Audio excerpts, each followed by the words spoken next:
بقول لك يا باشا تعالى كده ثانيه كده بس معلش يا انا باشا مر. ده شاف الافوكاتو داخل وطالع بتعملوا بيه ايه؟ سندوتشات. سندوتشات ايه دي اللي بتعملوها؟ سندوتشات شاو لسه صنف جديد نزل عندنا. سندوتشات ايه؟ شاو. شو؟ اه. سندوتشات افوكاتو يعني؟ لا سندوتشات بيتحط عليها افوكادو. طب ما تقول لي انا يا عم، ما تقول لي انا يا عم وهجيب لك. انت بتجيب الكيلو بكام؟ انا بجيب الكيلو ب 150 جنيه. 150؟ طب ما انا هجيبه لك ب 200 وحاجه نظيفه. بقول لك يا معلم يا شاشه. ايه يا اخويا؟ انا عايز بس طبقتين كده ولا بالله عليك على الشرقي ناشف وتعبان. طب ما انا بقول لك مس عليا بسندوتش الاشتاوي اللي انتوا عاملينه طب الجديد انا ده. يابا هدفع لك فلوس يابا بس انا هكلم الحاج. يا عم اتكلم ايه يا عم؟ ده اللي هو البتاع ده انا اللي بجيبه له. الافوكادو تمام يا معلم. قول له هات له واحد اشتاوي. ماشي يا معلم من على الاثنين. انا هاجي معاك هنا. طبعا هو ده؟ هو ده. طب ماشي يا عم. وانت هتاخد الطبق كله على سندوتش. خد امسك. خد امسك. خد امسك انا هجيلك. هات سندوتش تاني وانا هجيلك. بكام الطبق يا باشا؟ طلع عنك خالص. ايوه يعني بكام برضه؟ طلع عنك. يا باشا سيب السندوتش وكلمني. باشا خد لك طبق وهات 25 هنا.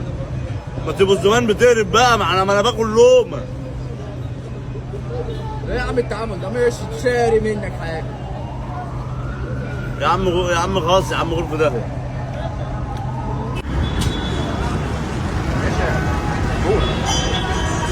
ده دوري. ماشي يا باشا في ايه؟ انا واخد واحد تشيكن شاو واحد بس. انا برضه هطلب التشيكن شاي وانا برضه بعد اذنك يعني. بعد اذنك بالدوري. ماشي يا باشا انا اخر سندوتش. انا هكمل اكل بس هكمل لقمتي. انا مالي اكمل ولا ما تكملش؟ على فكره انا اللي بجيب لكم الافوكاتو اللي بتحطوه في السندوتشات ده. يا باشا بعد اذنك كله هنا بالدور. يا عم ما هنشوف.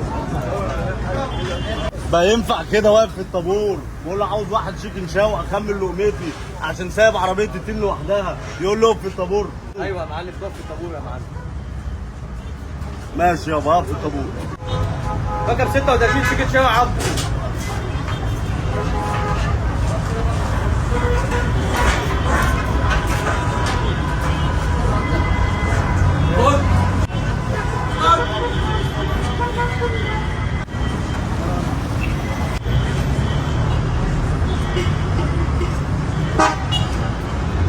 شفت السندوتشات بتاعتنا الافوكاتو اللي احنا بنصدره لهم بيعملوه سندوتشات. بالك انا شاشه مش هينفع اللي انت عملته ده. يا عم مش هينفع ايه يعني انا اقف في الطابور؟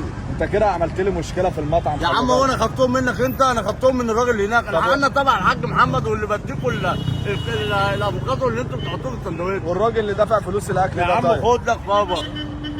خد لك طبق يا عم واتكل على الله. هو ده بالفراخ ولا باللحمه؟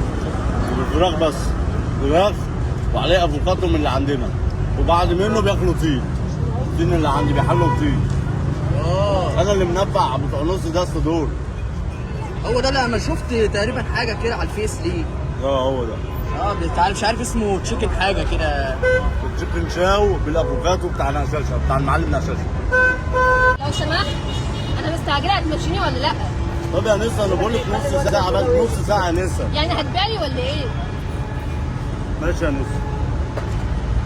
بلاش نكمل اكلنا. خد يا استاذه هات 25 جنيه. على فكره في حد بياخد حاجه من وراك. تقول ايه؟ في حد بياخد حاجه من وراك. خد يلا. اجيبك يلا يا ابني.